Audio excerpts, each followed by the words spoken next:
Buenos días, gente. Estamos hoy, sábado por la mañana, y traemos a Ricardo Piñero, que la verdad ha sido sugerencia de algunos de vosotros, que decís, joder, queremos hablar de la belleza, y otros, joder, queremos a Ricardo Piñero. Pues ala, las dos juntas. Y nada, entonces tenemos alumnos y exalumnos suyos, y nada, así que vamos a coger a uno de sus alumnos, a Maya Bizmanos, y va a hacer su presentación. ¿Vamos a grabar esto o no? Sí. ¿Y quién le va a grabar? Alfonso. No, yo es por preguntarlo. Sí. No, por si digo alguna barbaridad, en fin. Bueno, pues buenos días a todos, y para mí es un día súper especial porque uno de mis dos realidades que es la uni con la ELU. Tenemos a don Ricardo Piñero, como ha dicho María, que es catedrático de Estética y Teoría de las Artes en la Universidad de Navarra.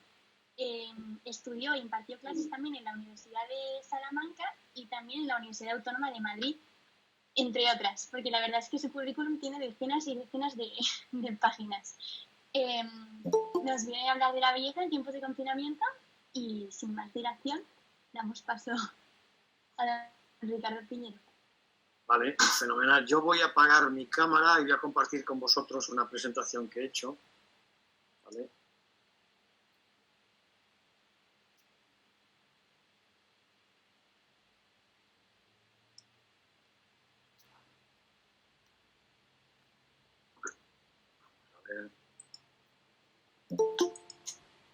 ¿Me confirmáis que se ve la portada, sí?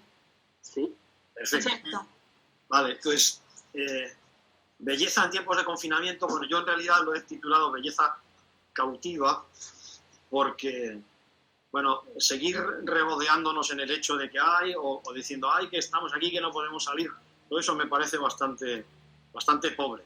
Yo entiendo, por situarnos donde estamos, claro, yo digo, escuela de liderazgo universitario, o sea, voy a hablar a gente, creo que va a ser muy importante, que va a gobernar mi país en nada de tiempo. Entonces, lo que he preparado para la sesión de esta mañana es algo particular, porque se da una circunstancia, digamos, anecdótica, que para mí es importante.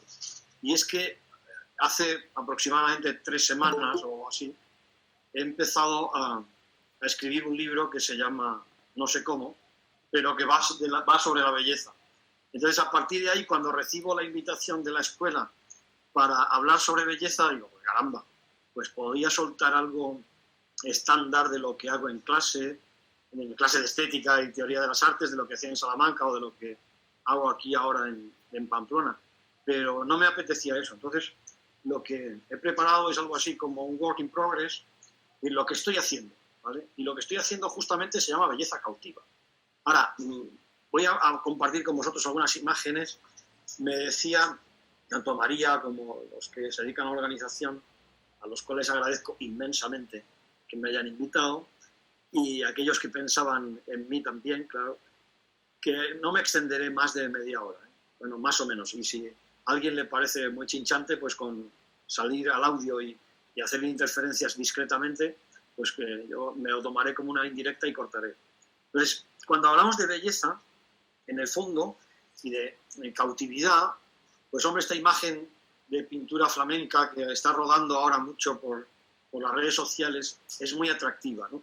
Pero cuando yo hablo de belleza cautiva, antes de nada, pues, no sé, tal vez podamos pensar, ¿qué es eso de belleza cautiva?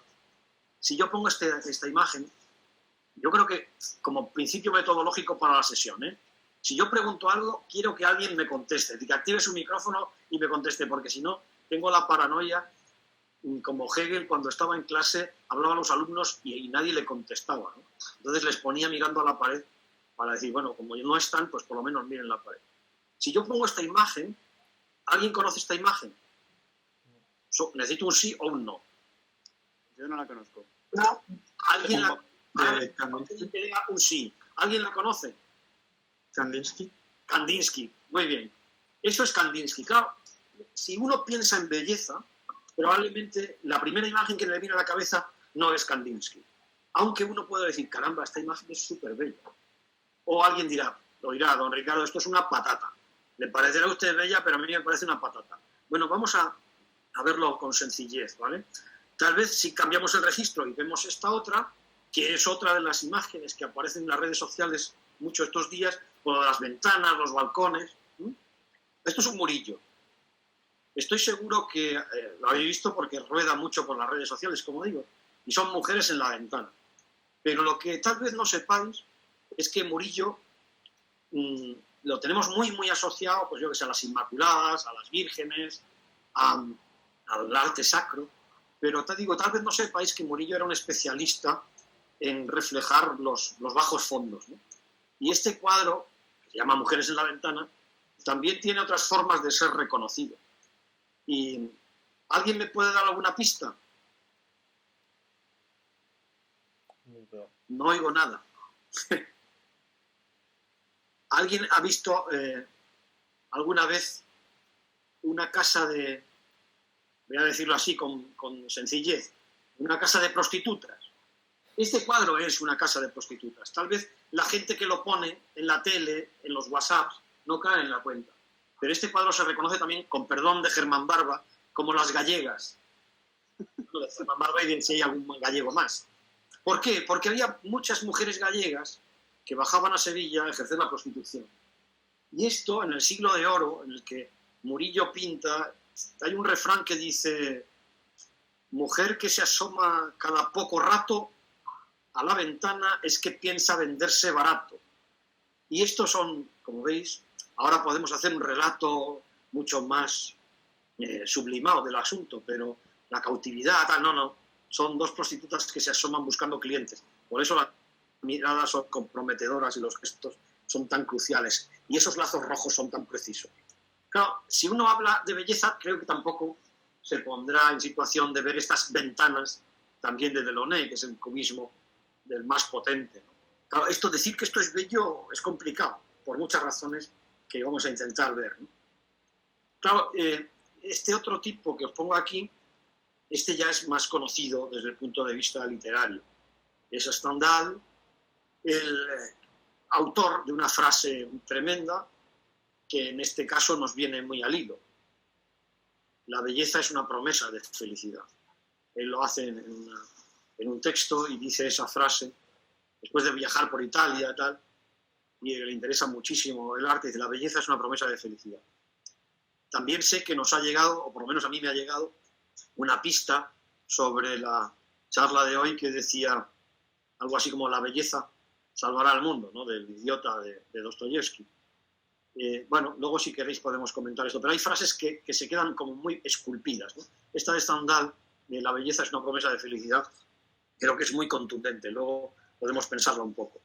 Claro, hablando de belleza también hay que traer a colación a otro tipo que tenéis aquí en esta imagen. Probablemente esta es la portada de la obra que da origen a la historia del arte como disciplina académica. No sé si entre nosotros hay alguien que estudie historia del arte, pero ahí tenéis a Johann Winckelmann, la historia del arte en la antigüedad, y es una de las obras, como digo, 1764, que da carta de origen a nuestros estudios contemporáneos sobre el arte, precisamente porque él sitúa la belleza en el centro de toda la expresión artística. Bueno, este es Winckelmann pintado por Anton von Maron. Yo siempre digo que a mí esta imagen me recuerda un poco a Jorge Javier Vázquez saliendo de la ducha, pero bueno, es que Winckelmann tenía lo suyo también, ¿no? Pues ahí le tenéis escribiendo esa historia del arte, teniendo detrás el busto de Homero y delante un grabado de una escultura clásica, ¿no?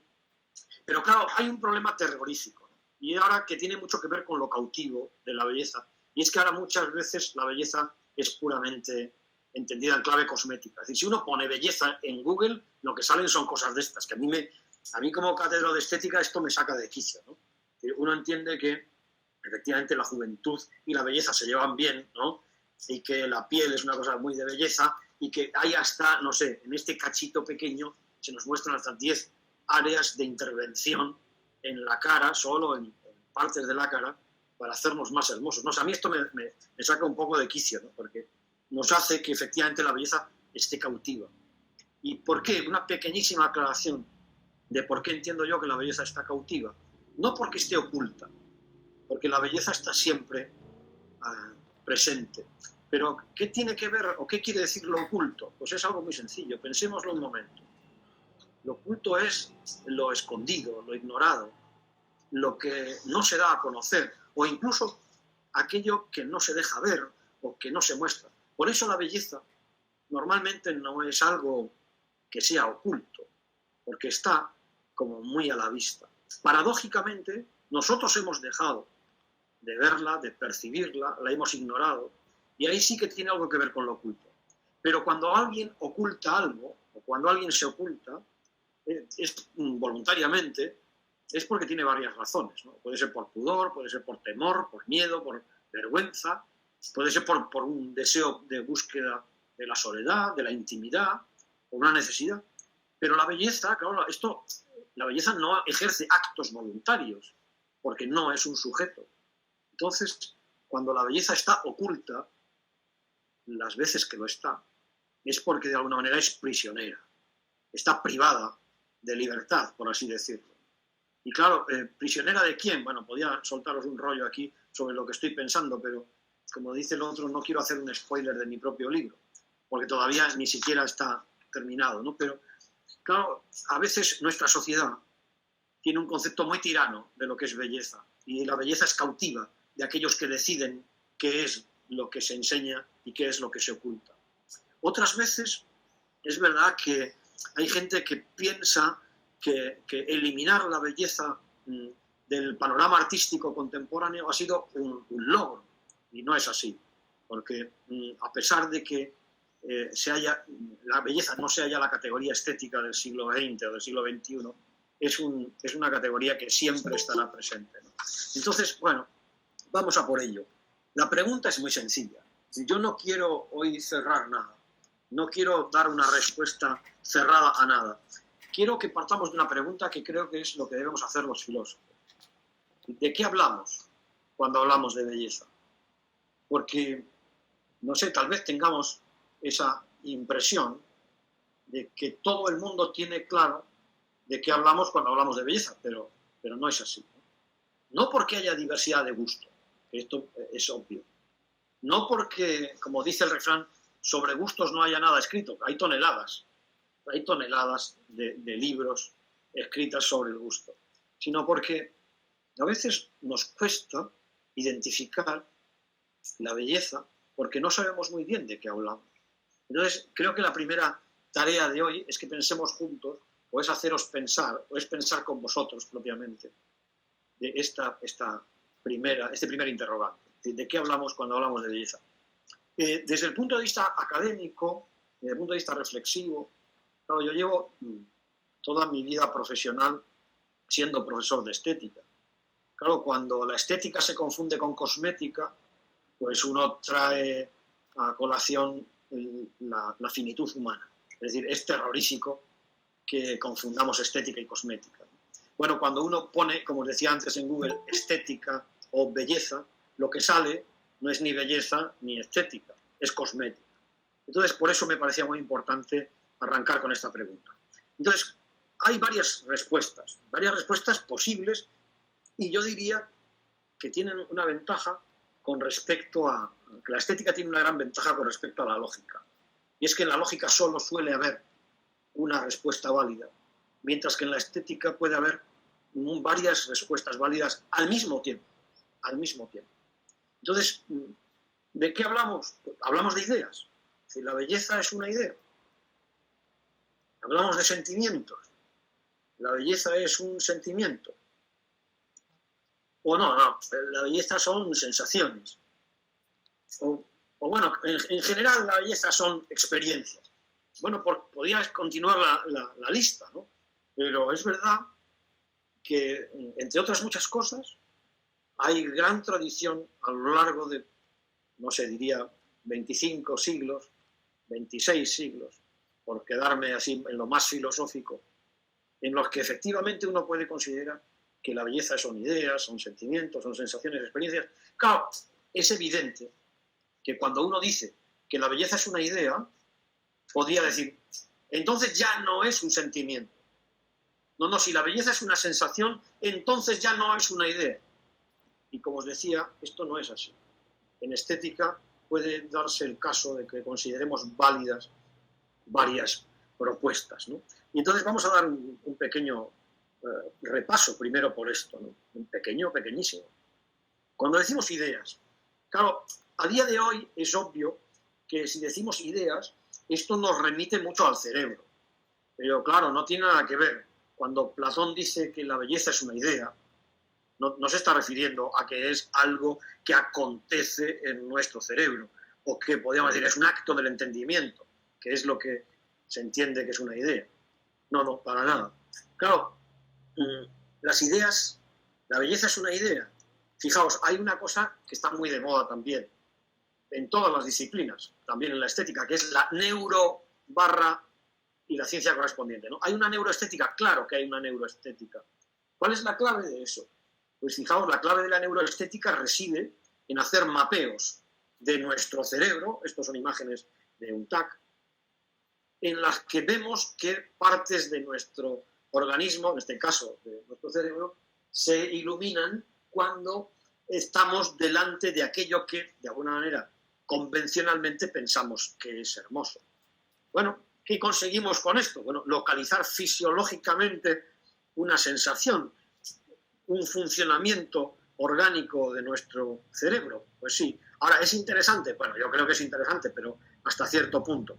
Claro, lo que sí genera la neuroestética es la posibilidad de que efectivamente en nuestro cerebro suceden muchas cosas al mismo tiempo, por así decirlo, de naturaleza diferente. Podemos hacer al mismo tiempo arte y al mismo tiempo juzgar en una Corte Suprema. Podemos al mismo tiempo investigar en microbiología y nos hará mucha falta para que alguien encuentre la vacuna del coronavirus, o podemos pintar. Es decir, tenemos reacciones emocionales, reacciones más cerebrales, en el sentido técnico del término, todas son cerebrales. Entonces, claro, insisto, la neuroestética es interesante, es muy interesante, pero tiene un alcance, yo creo que, limitado, ¿no? Entonces, por no enredarme más con esto, porque claro, todo esto abre una línea entera de investigación, igual que hay neuroética, igual que hay todo el conjunto de las neurociencias que están tan de moda, ¿no? ¿Y si decimos que la belleza es un sentimiento? Esto yo quiero que lo penséis en vosotros mismos, ¿no? Cuando decimos, yo tengo una idea de belleza, yo creo que esto lo podemos decir todos. Todos podemos decir con tranquilidad, yo tengo una idea de lo que es belleza. Y seguramente es así. Y también todos podemos decir, para mí la belleza es un sentimiento, ya no me quiero poner cursi, ¿no? Pero uno puede ponerse así en plan romanticón o incluso de, no sé, de publicista y decir, es que, por ejemplo, ¿no? Yo siempre recordaré, me gusta el whisky, lo puedo reconocer en público porque no es una adicción, pero siempre recordaré que el anuncio de Cardú, el whisky Cardú, el whisky de Malta escocés delicioso, en el que se nos decían, claro, es que Escocia no es un lugar cualquiera del mundo, es el lugar del planeta donde han caído las lágrimas de los dioses. Y Cardú eran las lágrimas de los dioses. Claro, eso es un sentimiento, porque claro, uno se da cuenta de que Escocia pues es un poco como Navarra. El tiempo es bastante malo y el paisaje es chulo, pero es en ocasiones bastante inhóspito. Luego la temperatura, la lluvia, en fin. O sea, ¿ahí van a llorar los dioses? Sí, probablemente de pena. Hombre, de ahí al whisky hay una gran diferencia. Pero claro, cuando decimos sentimientos, que estamos diciendo cosas afectivas, ¿no? Es sentir belleza. ¿Qué es sentir belleza? Esa imagen que tenéis ahí, como ahora todo el mundo usa todo para todo, es de una marca de cosméticos rumano que no me paga nada porque no creo que se distribuyan en España.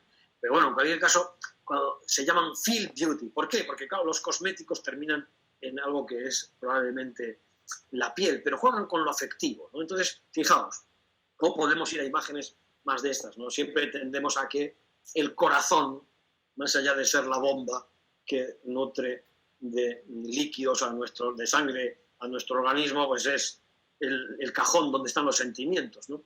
Pero los sentimientos de belleza, ¿qué son? Bueno, luego intentaremos ver esto. Tal vez es mucho más sencillo decir, tengo cierta sensación de belleza. ¿Por qué? Porque esto nos pasa un poco como en el cerebro. Las sensaciones son muy concretas. ¿Por qué? Porque están vinculadas no a la cosmética, que también, la cosmética juega con las sensaciones, sino sobre todo con los 5 sentidos. Y esto es muy sencillo, ¿no? Es decir, uno puede ver belleza, uno puede escuchar belleza, uno puede sentir el aroma de la belleza, el gusto de la belleza, tocar belleza. Aunque, esto no tengo tiempo ahora, ¿no? Pero si tuviésemos que desarrollar un lenguaje para decir cosas vinculadas a la belleza, el campo semántico de la belleza, con cada uno de estos 5 sentidos, hay algunos que son muy difíciles para seguir en este desarrollo. Y veremos, no sé, si tuviéramos tiempo veríamos por qué. Entonces, ¿qué sucede? Pues bueno, lo más sencillo es decir, no tenemos una experiencia. Una experiencia es como un conjunto entre sensaciones, sentimientos, ideas. Os he traído esta obra que es un poco curiosa porque habéis oído hablar de la sinestesia, ¿no? Que es cuando funcionan varios sentidos a la vez. Bueno, pues esto es una especie de cromaestesia. Es un cuadro de Dylan James que se titula Broadway in the Rain. Claro, uno dice, caramba, pues Broadway sí, uno sí puede ver Broadway, pero claro, lo de la lluvia está complicado. Y sin embargo, lo que él juega es cómo los colores puestos en lugares, entre comillas, incoherentes o inesperados, pueden generar, después de un cierto tiempo, una sensación incluso de movimiento, de percepción de esa lluvia, ¿no? Pero claro, cuando hablamos de ideas, pues a uno, desde la filosofía, un tipo que es muy potente es Descartes, ¿no? Esto, claro, Descartes dice, ideas son actos del entendimiento, pero esos actos que tenemos en la cabeza pueden ser de 3 clases, que hayan venido de fuera hacia adentro, y es lo que llaman las ideas adventicias, y tenemos ideas que nos llegan por lo que vemos del mundo exterior. Hay un segundo tipo de clase de ideas que son facticias, no ficticias, facticias. ¿Qué quiere decir esto? Que las hacemos nosotros. Con aquello que vemos fuera, si lo combinamos, podemos generar ideas propias. Por ejemplo, nadie, estoy seguro, que ha visto en la realidad un unicornio o una quimera, y sin embargo, con ideas de caballo y de cuerno, o con ideas de animales combinados, podemos generar ideas facticias. Y él decía que había un tercer tipo de ideas que son innatas. Claro, si yo tengo que preguntar aquí qué tipo de idea es la idea de belleza, Platón, sin duda alguna, me diría que es una idea innata. Pero que tiene tal vez algo de adventicio o de facticio, no. La idea de belleza es una idea innata. ¿Qué diría Descartes? Pues probablemente que es una mezcla de las 3. ¿Qué diríamos cada uno de nosotros? Bueno, eso no tenemos tiempo.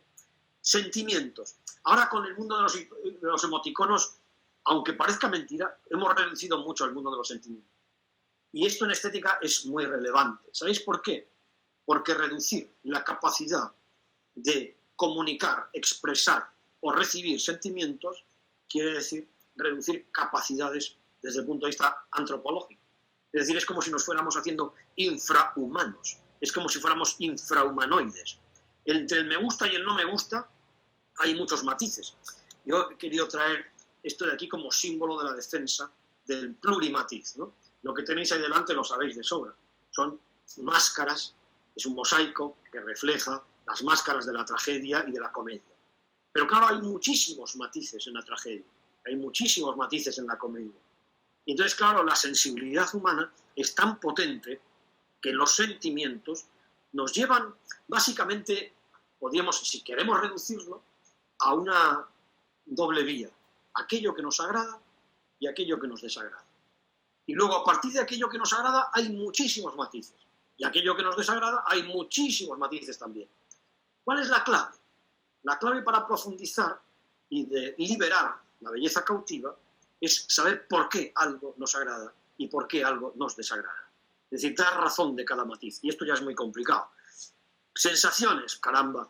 No me he resistido a traer las sensaciones en clave artística por excelencia, que las tenemos además aquí en nuestro país, en el Museo del Prado.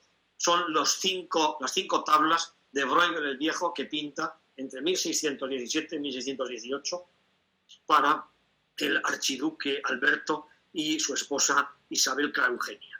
Claro, estas son las 5 alegorías, entre comillas, de los 5 sentidos. Es decir, que todo lo que es el aparataje del cuadro, el paisaje, entre comillas, del cuadro, está pintado por Bruegel el Viejo. Y las figuras humanas centrales que vamos a ver en cada tabla están pintadas por Rubens, ¿no? Es un trabajo en colaboración. Entonces, por ir a un detalle, esta es la alegoría de la vista. Todo nos lleva a mirar, todo nos lleva a contemplar con la mirada cosas. Por ejemplo, pues yo qué sé, desde estas gafas que tiene aquí, ¿se ve el ratón? ¿Alguien me puede decir si se ve el ratón con claridad? Sí, se ve. Vale, ¿veis las gafas que tiene esta especie de mono? Todas las esculturas con los ojos, unos abiertos, otros cerrados, los instrumentos de visión para calcular distancias. Aquí tenéis astrolabios y tenéis muchas otras cosas, telescopios, lupas, el propio matrimonio que os decía antes, el archiduque Alberto e Isabel Clara Eugenia, el palacio de los archiduques, todo el pavo real, que es uno de los símbolos con su cola llena de ojos, ¿no? Incluso este angelito mostrando el telescopio, es una delicia, ¿no? Y este angelote le está mostrando a esta Venus algo muy sencillo, que es un cuadro. Y resulta que si veis ahí, la imagen que representa el cuadro es la curación del ciego por parte del mismo Cristo, el sentido de la vista. Claro, nuestra relación con el mundo, sí o sí, es visual. Aquí tenéis un poquito más ampliado este detalle para que veáis la curación, ¿no? Está clarísimo Cristo como toca los ojos del ciego. Bueno, el segundo sentido, por decirlo de alguna manera, es el del oído. Y aquí pasa lo mismo. Todos los objetos que aparecen en escena tienen muchísimo que ver con el sentido del oído. Claro, lo de la música es obvio, los instrumentos musicales es obvio, pero fijaos hasta dónde llega, entre comillas, el gusto de Bruegel y de Rubens, porque lo que hace Bruegel es presentar los dos tipos de música. La música, digamos, seria, que está reflejada en estas partituras, en estos libros de partituras, en estos instrumentos, digamos, de música seria, y en el fondo, aquí a la izquierda, arriba, la música profana, la música de taberna, la música que se toca en familia, la música que es para otro tipo más casero, entre comillas, ¿no? Fijaos cómo estos libros de partituras no son cualquier cosa, ¿no? Son obras precisas de Pietro Filippi, que era justamente el organista y el compositor de los archiduques Alberto e Isabel Clara Eugenia. Es decir, y fijaos, ¿no? Más allá de la variedad de instrumentos, tenemos animales que se caracterizan por su sonido, como tenemos los loros, la cacatúa. Incluso uno puede decir, caramba, ¿y este ciervo que pinta aquí? Bueno, pues que los ciervos están ahí porque son los animales que tradicionalmente tienen mejor oído. Por eso están ahí, porque esta es una alegoría del oído, ¿no? Y ahí está este ciervo, y esta, podríamos decir que es una Venus, aunque también podríamos decir que es Euterpe, ¿no? La que toca, la bien temperada. Incluso fijaos también estos arcabuces, porque los arcabuces también suenan, o los pájaros que hay en este paisaje que parece que están revoloteando y que se les podría incluso oír. Claro, sin duda es preciso que el oído forme parte de la captación de la belleza. Aquí tenemos en esta alegoría, es más difícil de captar, pero es el sentido del tacto, porque es una especie como si fuera de lugar, de gruta, de taller, de vulcano. Como sabéis, era el que hacía las armaduras, era un herrero, ¿no? Y ahí tenemos montones de armaduras mutiladas, por eso la alegoría del tacto, ¿eh? Hay brazos sueltos, hay armaduras mutiladas, y luego tenemos la alegoría central, cómo se están besando, cómo se están tocando, incluso algo también que es muy del tacto, ¿no? Y es que a uno le fastidien la piel o que le abran la piel a tiras, que es lo que acontece justamente en este cuadro que representa la flagelación de Cristo. Tenéis ahí muchísimos más detalles que invitan al tacto. Por no alargarme más, esta es la gula. En el sentido, la gula no, perdón, el gusto. Ahí tenemos a un sátiro sirviendo la bebida. Aquí tenéis a esta otra Venus y el montón de comidas, de viandas que hay aquí, los pescados, las verduras, las frutas, la caza, esta cabeza de jabalí, la liebre, ¿no? Y el vino que está sirviendo el sátiro. Y aquí tenéis, veis también, dos representaciones muy chulas. Una que es una taberna donde se come y se bebe, y otra que son las bodas de Caná, también para mostrar esto. Y nos queda este sentido que no es cualquier otro, claro, es el sentido del olfato. Una imagen, estos son malvas reales. Yo recuerdo del jardín de mi madre, en León, siempre tenía un par de plantas de malvas reales y un olor muy peculiar. Pero ¿veis? cada bloque del cuadro, cada escena del cuadro, cada microescena, es como si fuese un bodegón, una naturaleza muerta, reflejando esa capacidad del aroma, ¿no? Cómo se lleva la propia Venus algo a la nariz. Y también vemos detalles aquí abajo, hay botes de perfume, incluso unos guantes de ámbar. Sabéis que en esta época, y en épocas anteriores, ¿no? Desde el siglo XIII incluso, XII, XIII, cómo los guantes se perfumaban.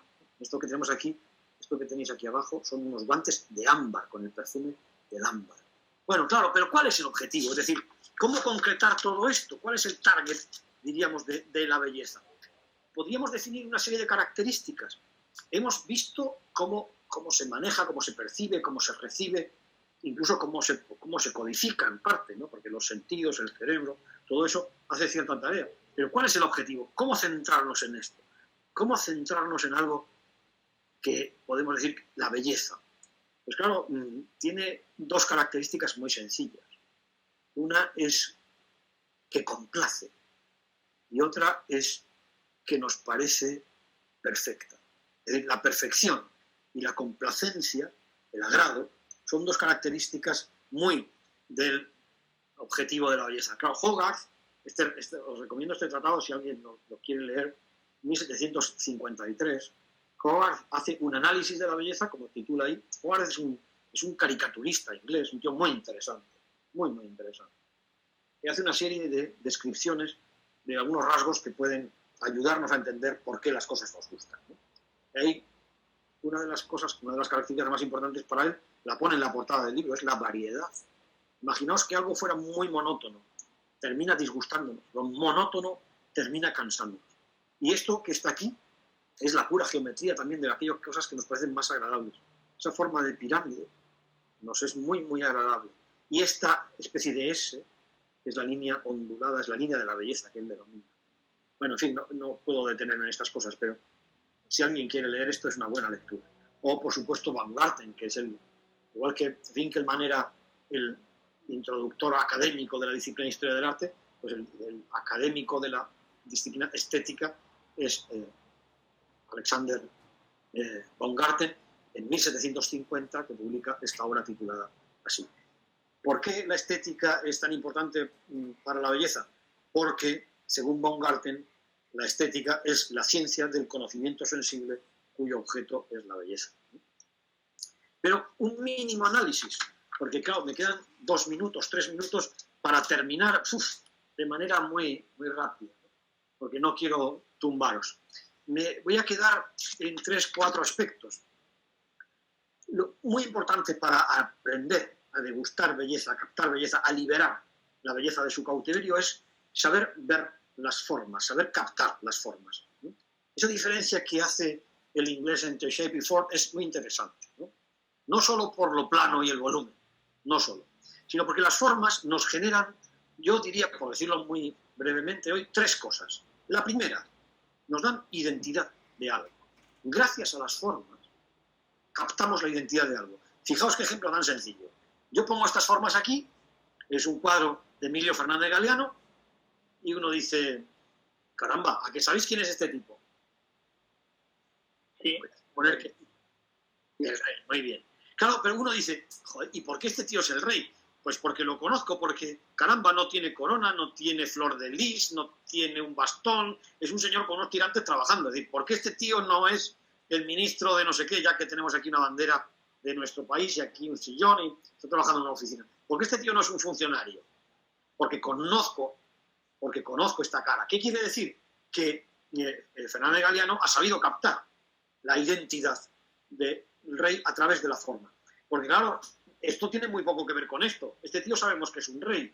¿Por qué? Pues porque tiene corona, porque tiene cetro, porque tiene armiño, porque tiene un trono, porque tiene 1000 cosas. Pero claro, entre esta imagen y esta, la clave está en la identidad. A Luis XIV no le vimos nosotros nunca la cara. A Felipe VI sí. Claro, ¿qué nos da más? Fijaos, la identidad. Estos son retratos del Fayum, son retratos del siglo II, retratos funerarios que se ponían en los sarcófagos de la gente que se enterraba, de la gente que se enterraba que tenía dinero. Se hacía un retrato como para la eternidad. Entonces, claro, era la cara de la persona. Son retratos funerarios chulísimos. Estos se dan en Alejandría. a partir del siglo II, y dan una identidad clarísima, es decir, porque son gestos nada neutrales, nos dan fisonomía clarísima. La segunda cosa que hace la forma es lograr una capacidad de representación. Y esto quiere decir que además de dar con la identidad, es la portada de un libro que a mí me fascina, ¿no? Que es el Leviatán de Hobbes, y que es no solo un tratado de excelente filosofía política, sino algo muy suculento. Esta es la portada original de la primera edición. Bueno, pues si nos quedamos solo con la parte de arriba, fijaos cómo Hobbes representa en la portada eso que va a contarnos el Leviatán, que tiene nombre de monstruo. Lo amplío. Esta es la parte de arriba, este es el Leviatán. El Leviatán es ese corpus que es el Estado. Y aprovecha la cita de Job.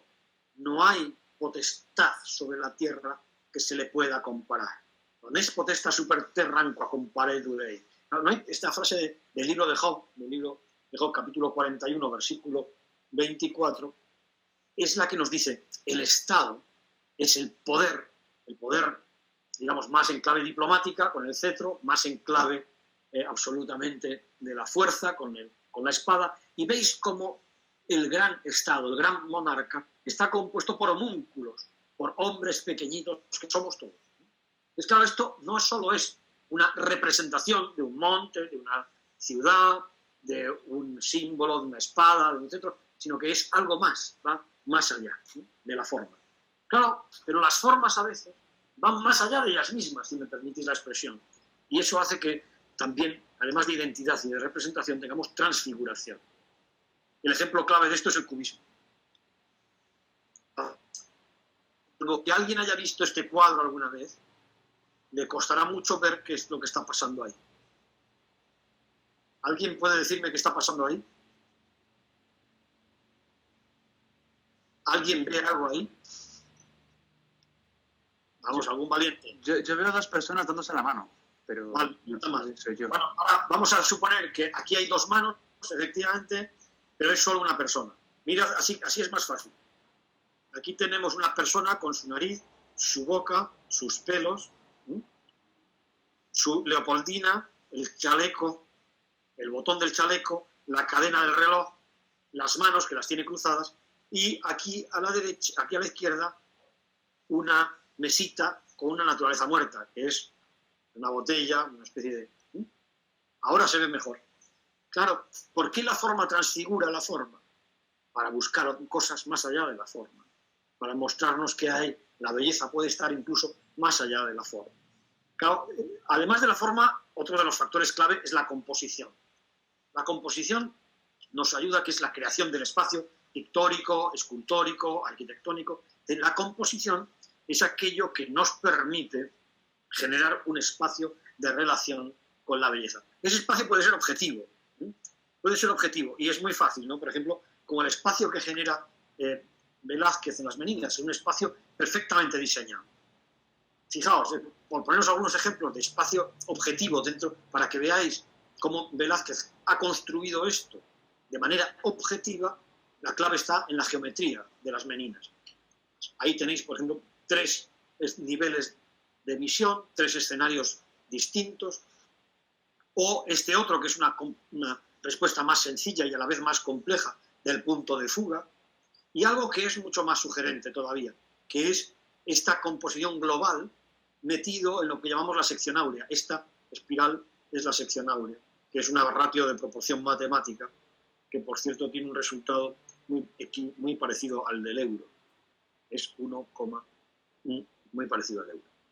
O esta otra, ¿no? Es decir, hay secciones áureas dentro de la sección áurea, o esta otra más global. Es decir, el espacio se puede crear objetivamente, sin duda alguna, a través de la geometría. ¿Por qué? Digo objetivamente, con todas las reservas. Porque es que resulta que nosotros, nuestros sistemas perceptivos, se adecúan al espacio y al tiempo, al espacio euclidiano, digamos, y al tiempo que ese espacio genera. Es decir, el tiempo es medida del movimiento. Bueno, pues todo esto es una combinación entre lo subjetivo y lo objetivo. Fijaos, esto son las Meninas también. Este es un cuadro de Dalí. Y tenemos las mismas relaciones que tenemos aquí, exactamente las mismas. Solo que Dalí las lleva a los números. Este cuadro Dalí lo tituló El número secreto de las medidas. Claro, a su vez también el espacio puede ser subjetivo. Y el espacio subjetivo se muestra porque el espacio... Si vemos este Chagall, por ejemplo, que se titula A Rusia, a los asnos y a los otros, pues claro, es difícil ver Rusia. Aunque no es muy difícil verlo si vemos esta cúpula en cebolla, que tiene que ver bastante con el ámbito ortodoxo. A los asnos, pues hombre, aquí hay un niño en forma de asno. A los otros, pues serán estos otros. Claro, esto lleva ya, el espacio subjetivo tiene mucho que ver con lo onírico, con lo particularísimo, porque claro, el cielo es azul, la vaca es roja, todo tiene colores distintos, ¿no? Fijaos, aquí tenemos una mujer con el cubo de leche que supuestamente va a ordenar la vaca, a esta vaca roja tenemos un niño verde que parecen Rómulo y Remo siendo amamantados por la loba. Y esta cabeza separada de la señora que va a ordeñar la vaca. Claro, cuando los psicoanalistas se pusieron a hacer interpretación de este cuadro, sacaron unos relatos increíbles. Pero cuando Chagall los leyó, dijo, especialmente cuando esto leía lo que decía la crítica de la cabeza, sobre la separación, la crítica de las ideas, tal cual, dice, no, yo separé la cabeza del cuerpo porque necesitaba rellenar un hueco en esta zona, sin más, ¿no? En fin, luego los artistas son como son. Y luego llegamos al espacio abstracto, que uno puede decir, una de las mejores manifestaciones del espacio abstracto es un Mondrian, ¿no? Cuando uno ve esta composición en rojo, amarillo, azul, blanco y negro, que no engaña a nadie el título, se titula así, composición en rojo, amarillo, azul, blanco y negro, del año 21, pues claro, es una delicia de la composición del espacio, sí, pero espacio abstracto, porque en realidad esto es la vida humana, es la relación entre lo horizontal y lo vertical, la dimensión horizontal de la vida y la dimensión trascendente por la vertical. Y llegamos a un último factor que nos ayuda a localizar belleza, y es la simetría, que también está en esta obra de Mondrian, o en esta otra composición que he elegido aquí, ¿no? Claro, la simetría en realidad es una relación ordenada. Es una relación ordenada que nos lleva por excelencia al canon. Al decir las cosas, la belleza es belleza porque sigue un canon. Y esto no es siempre así. O no siempre sigue el mismo canon. El canon que estamos viendo, pues tiene el canon antiguo, el canon clásico que llamamos, aunque sea contemporáneo de ejecución, pues tiene 3 elementos. Uno es la observación, es decir, para hacer un ser humano hace falta observar seres humanos. Otro es un fundamento teórico, que es una especie de abstracción, ¿no? Es decir, ¿qué modelo elegiría yo para conseguir el ser humano perfecto? Y por último, un soporte matemático. Es decir, algo que nos permita repetir y repetir eso que nos ha parecido que conseguía perfección y agrado, que es, en el fondo, los valores de belleza, ¿no? Y ahí tenemos varios cánones. Este es de 7 cabezas, un rey de 7,5, de 8, de 9, y el modulor de Corbusier, que sigue la serie de Fibonacci, yo no ya las cabezas, ¿no? Pero, ¿qué nos transmite la belleza? Ahora sí que termino. La belleza nos transmite cosas tan interesantes como los sentimientos, las sensaciones, los valores, las creencias. Nos vamos a quedar aquí. Pero yo quiero que pensemos esto. Cuando hablamos de belleza, no hablamos solo de una cosa. Es decir, lo que me gustaría mostraros es que la belleza tiene una complejidad extraordinaria y que cualquier visión monolítica o simplista de ella lo que hace es realmente encarcelarla. Tenemos que acostumbrarnos a liberar la diversidad de la belleza. Y esto es todo, queridos. De momento, si queréis, tengo muchas más imágenes, pero ya he hablado mucho más de la cuenta. Así que ahora dejo de compartir mi pantalla y charlamos todo lo que queráis, si es que queréis. Estoy dejando de presentar y aquí estoy de vuelta. Muchas gracias. Bueno, 1000 millones de gracias, pues eso, damos pie ya a las preguntas, comentarios, sugerencias. Yo tenía una pregunta, si a nadie le importa que empiece. Dale. Bueno, lo primero, muchas gracias, Ricardo, por el tiempo y la presentación, y como siempre a un nivel exquisito, y por hacer que nuestro sábado cobre más valor. Quería preguntarte, en relación a la idea principal de tu presentación, de que la belleza se puede mirar de varias maneras y debemos de mirarla de varias maneras, ¿cómo afecta esto al relativismo, ¿no? Porque si podemos mirar la belleza desde distintos focos, si podemos poner infinitos focos, acabamos llegando al relativismo.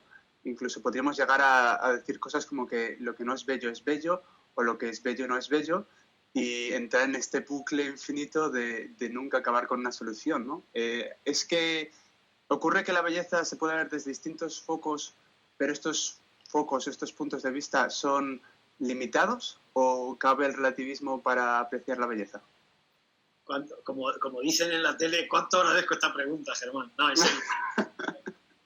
Parte de mi discurso está orientado a que alguien haga esta pregunta. Es decir, a que todos pensemos en esto. Vamos a distinguir claramente dos cosas. Una es la diversidad y otra cosa es el relativismo. Es decir, cuando hablamos de belleza, sí o sí, tenemos que acostumbrarnos a recibir, acoger y disfrutar la multiplicidad de puntos de vista. Es decir, no es posible hablar de belleza bajo un único punto de vista. ¿Por qué? Porque los sujetos somos múltiples. Ahora, ¿qué quiere esto decir? Eso quiere decir que porque haya muchos puntos de vista, todos son igualmente válidos, que es lo que afirmaría un relativismo estético. Ahí la respuesta obviamente es no. Y a mí me gusta poner siempre un ejemplo que se sale de lo estético, pero que ilustra mucho lo estético. Es decir, lo que a mí se me ocurre pensar sobre la bioquímica del agua es que el agua es 2 de hidrógeno y 1 de oxígeno. Pero claro, mi opinión, comparada con la de un bioquímico, como por ejemplo el señor Leninger, que escribe un tomo así de gordo sobre la bioquímica, no es comparable. Entonces, esto quiere decir que todos tenemos acceso al objeto, entre comillas, belleza, y que todos tenemos una percepción del objeto y una valoración, pero que no todos podemos tener la misma, o que si la tenemos, no en todos tiene el mismo alcance. Es decir, con perdón, voy a suponer que un catedrático de estética sabe más de belleza que un estudiante de primero de historia del arte. Voy a suponerlo, ¿eh? Yo conozco catedráticos de estética con 0 gusto.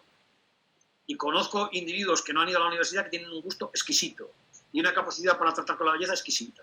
Pero es verdad que el conocimiento aporta un plus. Y ese plus es cierto que lo que hace es que nuestro juicio sobre si algo es bello o no es más cualificado. Es decir, diversidad, sí. ¿Que cada juicio valga lo mismo? No. Es decir, hay juicios más valiosos que otros. Uno puede decir 3 más 2 son 7, y otro puede decir 3 más 2 son 15, y otro puede decir 3 más 2 son 5. Y nosotros sabemos que todos esos juicios que han sido emitidos, de todos esos, solo hay uno que es más interesante que otros. ¿Por qué? Porque se ajusta más a lo que nos parece que es la verdad. Entonces, claro, es muy fácil hablar de relativismo estético, pero eso solo es el consuelo de aquellos que son muy soberbios y que piensan que su opinión está al mismo nivel que la de cualquier otro que sea mucho más especialista en algo. Entonces, sí, por eso es muy importante matizar. Yo puedo captar belleza, puedo captar belleza. ¿Puedo amplificar mi forma de captar belleza? Claro que sí. ¿Cómo? Si educo mis sentidos, si educo mi cerebro, si educo mi cultura. Entonces, eso hace que amplifique mi capacidad de recepción y, por tanto, mi capacidad de emitir un juicio. ¿Te he contestado más o menos? No te oigo, Germán. Sí, pero está muy claro, está muy claro. Es una buena respuesta. Me hace pensar en cuando los expertos fallan y la falta de credibilidad de la gente experta puede llegar a una crisis de la belleza. No. ¿Qué sucede? La ventaja que tenemos es que aunque nuestros juicios fallen, el objeto está ahí. Entonces uno dice, caramba, si yo fallo en una predicción, por ejemplo, de micro o de macro, porque tengo unas variables que manejo, y la predicción falla porque las variables no se ajustan a la realidad, cada realidad es más evanescente. Sin embargo, con la belleza siempre tenemos la ventaja de la presencia del objeto, entre comillas. Esto lo dicen mucho los empiristas, que en realidad solo deberíamos hablar de belleza cuando el objeto está presente, para que todos tengamos esa sensación. Vale, perfecto. Es una cosa de relación. Es interesante. Nacho tiene otra pregunta. Muchas gracias, Ricardo. Hola, Nacho. Yo lo que quería preguntarte es que... Antes de nada, ¿qué estudias? Yo soy graduado en Derecho y Derecho. Vale. Y tengo un trabajo poco relacionado con el trato habitual con la belleza. Bueno. Entonces, quería preguntarte por la diferencia entre la belleza y el atractivo físico. Una diferencia que yo intuitivamente entiendo que existe, pero sobre la que no soy capaz de entender con profundidad dónde está y cómo definirla. Es decir, el atractivo físico yo lo he estudiado desde la psicología evolutiva. Y qué rasgos son los que en la otra persona nos hacen desearla para querer, en fin. Entonces, el torso en V en los hombres, el torso en reloj de arena en las mujeres, la simetría de facciones, la nubilidad, la juventud, etc. ¿No? Pero, desde luego, intuitivamente soy capaz de captar que hay una gran diferencia, un salto entre eso y lo que es la belleza. Que hay belleza mucho más allá del atractivo físico. Pero me gustaría que nos ilustrase sobre ello, porque no conozco el detalle. No sé si te voy a ilustrar, pero agradezco muchísimo la pregunta también. ¿Por qué? Porque nos lleva a un problema que es fundamental.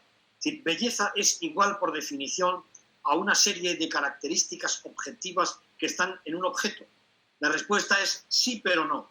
Es decir, todo lo que tú dices que proviene de la psicología evolutiva y de otros muchos, de la psicología de la percepción, en realidad, es teoría de la percepción, que tú aplicas y en qué cosas el ojo descansa más a gusto, el oído le resulta más agradable, cuáles son los umbrales perceptivos y además remuneratorios, es decir, que nos producen una sensación de agrado.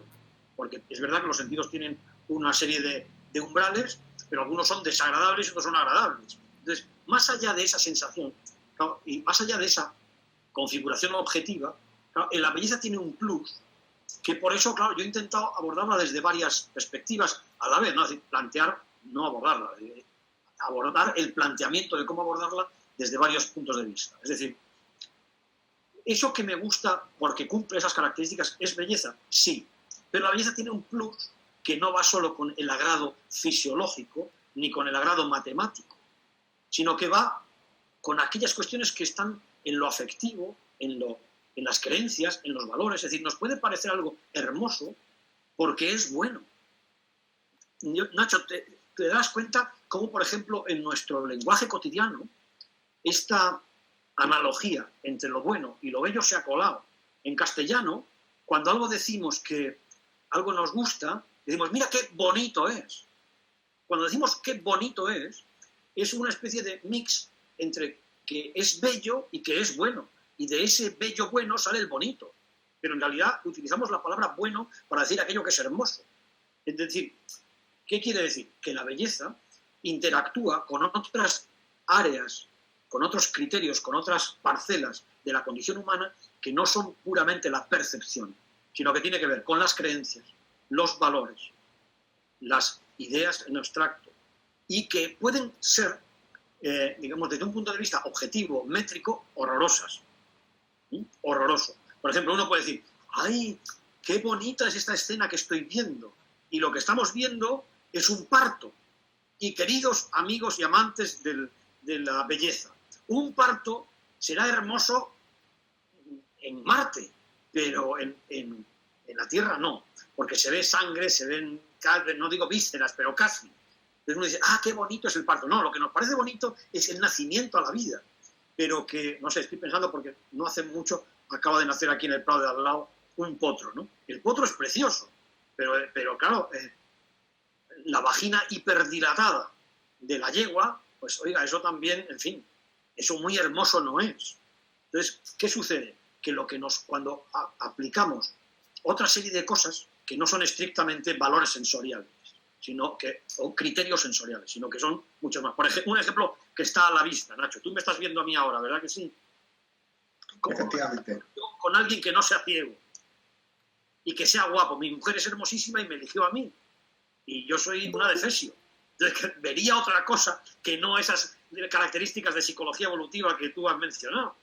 Porque yo torso en V no tengo, si tengo unos michelines como no sé qué, en mi propia cara, en el jardín, en fin. Y mi mujer no se casó conmigo porque mi belleza fuese de catálogo, sino porque, no sé, está aquí, no se lo voy a preguntar, no siendo que... Pero bueno, llevamos 24 años, no ha ido mal la cosa. ¿Qué más? Gracias. Muchas gracias. Ana es la siguiente. Vale. Hola, Ana. Ana está por ahí, ¿no? ¿Ana? Hola, Ana, perdón. Ana, ¿reparas? ¿Activas el micrófono? No consigo activar el audio. Pues pregúntalo por escrito. O un segundo. No tenemos... Ahora sí. Hola, ¿me oís? Sí. Perfectamente. Vale, perdón. Buenos días y muchísimas gracias por la conferencia. Yo soy Ana Repara, soy arquitecta. Estudié en Madrid hace ya bastantes años. Entonces, mi pregunta viene ligada un poco por el ejercicio de mi profesión. Y es que es bastante complicado cuando queremos asesorar a clientes que realmente confíen en el criterio del arquitecto, ¿no? Y no solo pasa a la hora de hacer una casa o un edificio público. Bueno, por ejemplo, también soy de San Sebastián. Entonces, ¿qué pasó con el Cursal, que tiene muchísimos premios internacionales de arquitectura? Por poner un ejemplo claro, ¿no? Que, sin embargo, a nivel de ciudad fue súper criticado y la mayoría de los habitantes, bueno, ahora porque ya han pasado más de 10 años, lo aceptan. Pero en su momento fue totalmente rechazo, diciendo qué desastre, este edificio no tiene ningún sentido comparado con la arquitectura clásica de San Sebastián, se han cargado el símbolo de la ciudad. Y bueno, mi pregunta es un poco ligada a dos de las frases, que es efectivamente, yo también creo que hay una diferencia de criterio entre una persona que se ha educado, que se ha formado, no solo a nivel de profesión o de formación, digamos, universitaria, sino que se puede dedicar muchísimo tiempo libre a formarse en la estética, visitando museos, dando clases de muchísimas maneras. Y al mismo tiempo en una función que tiene tanto servicio al público como la arquitectura y el urbanismo. Y bueno, ¿cómo se defiende esas dos cosas, ¿no? Tiene un valor de servicio público, pero al mismo tiempo hay una diferencia de jerarquía que hay que transmitir. ¿Cómo se educa en esa dirección? Y más con objetos visibles, que esa era la segunda idea que habías comentado, que es más fácil cuando hay un objeto presente. Sin embargo, a mí me parece que a veces es hasta más complicado, porque al estar presente todo el mundo piensa que puede opinar, pero igual su opinión no vale tanto como el que está al lado. Pues eso es clave, Ana. Es que tu opinión sobre arquitectura está mucho más cualificada que la de tu cliente. Eso es así. ¿Cuál es la diferencia? Que tu cliente paga lo que tú tienes que pagar. Claro. Las cosas... ¿Dónde está el criterio? Pues vamos a ver, el ejemplo que has puesto del Cursal me parece formidable. Uno llega a San Sebastián, se da un paseo por allí y de pronto ve un gran grano, un gran tumor en una parte de la ciudad en la que dices, ¿cómo es posible que esto ha caído aquí de una nave espacial? Y no es posible que de este entorno haya salido esto. Por otra parte, claro, si te gusta, dices, qué toque, qué contrapunto, qué tal. Ya, podemos inventar un discurso para justificar eso fácilmente, ¿no? Pero lo obvio es que desde un punto de vista visual sea algo extraño, y lo es. Entonces, claro, cuando antes nos citaba el libro ese de Hogarth, una de las características que pone Hogarth ahí, además de la variedad, es que tiene que haber cierta conexión. Entonces, claro, plantear un Cursal en Donosti es saltarse la conexión. Pero es que, ¿saben qué pasa? Que los gustos han cambiado. La variabilidad del gusto es algo que tenemos que manejar también. Y esa otra cosa que tenemos que manejar, además de la variabilidad, es que la diversidad implica que no a todo el mundo le gusta lo que le gusta a todo el mundo. Entonces, ¿qué sucede? Que muy poca gente marca la jugada. En este caso, ¿quién marca la jugada? La jugada que encarga una obra y el que la ejecuta. Decide cómo es de verdad. Eso, épocas, a veces de quien cargaba y otras veces de quien la hacía. Pero no engañemos, ¿eh? Lo normal es que quien paga la obra. Entonces, uno dice, todas esas obras, si no un comentario, entonces el propio artista crea por amor, crea para ganarse el vida. Es decir, haz un palacio de congresos en, no sé, en Brasilia o en Madrid. Como te dé la gana. Pues como te dé la gana, se te llena el corazón, la cabeza de ideas y tal. Y tú ¿y a cuánta gente le va a gustar eso? Pues eso ya no es algo que tú puedas controlar. Pero ¿qué tienes que hacer tú? Hacer lo que a ti te parece. ¿Por qué? Porque tienes criterio. Ahora, ¿qué sucede si tu criterio es distinto al mío? Nada. Nada. Nada. ¿Por qué? Porque hay que saber convivir con la diversidad. Entonces, esto es muy importante. Cuando generamos espacio público, yo también doy clase en la Escuela de Arquitectura aquí de la Universidad de Navarra, pero claro, dices, ¿qué es lo que estás generando cuando generas espacio público? Una forma de vida. ¿Y cómo, cuando generas espacio público, con respecto a qué criterios estás generando una forma de vida? Pero el primer texto, la primera clase es que, no sé, uno tiene que leer sí o sí a Le Corbusier. Tiene que leer la Conferencia de Atenas. ¿Para qué? Para darse cuenta de que los seres humanos, en el fondo, hacemos muchas cosas al mismo tiempo. Vivimos, convivimos, nos desplazamos, trabajamos, descansamos. Y mi vida, yo tengo que adecuarla a eso. Y todo lo que hace el entorno de mi vida es clave. ¿Por qué yo vivo en Bulutain al lado de un bosque? ¿Porque tengo cara de gnomo? No. ¿Porque soy profesor de estética? No. ¿Porque me encanta la belleza del bosque? No. ¿Porque los caseríos navarros son formidables? No. ¿Por qué vivo yo aquí? Porque lo decidió mi mujer. Qué respuesta tan sencilla y tan verdadera. ¿Me gustan los caseríos navarros? Sí. ¿Me gusta el bosque? Sí. Pero más que nada eso, el criterio de decisión, en este caso el de la experta, que es mi esposa. Vivimos aquí, punto. Ya está. Entonces uno dice, cuando tú puedas decidir, decide tú, Ana, porque tienes criterio. ¿Qué sucede cuando decide alguien que no tiene criterio?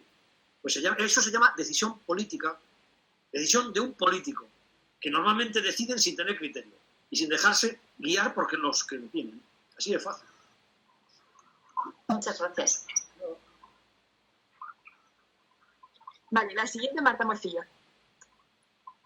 Hola, muchísimas gracias por dedicarnos tu tiempo. Y quería preguntar qué piensa cuál es la relación entre el bien, belleza y verdad. Aunque ya es un poco mencionada, me gustaría profundizar un poco más. Total y absoluta. Lo que yo pienso, Sí. Yo pienso es que no hay belleza de verdad si no hay bien. O que no hay verdad que sea buena si no es hermosa. O que puedes darle las vueltas que quieras. No, hay muchas cosas en la vida interesantes que son a tres. Muchas cosas. Pero lo más relevante es que efectivamente hay una tríada desde el punto de vista filosófico. Si yo puedo decir que yo tengo una filosofía personal, que la tengo, es que en mi filosofía esa tríada, bien, verdad, belleza, están interconectados. No son lo mismo. Es decir, yo no diría que son lo mismo. Porque yo concibo algo muy bueno que sea feo, entre comillas. Antes ponía el ejemplo del parto de la yegua. A mí eso me parece feo, pero me parece buenísimo. Cosas que me parecen muy buenas y muy hermosas. Un teorema matemático, por ejemplo.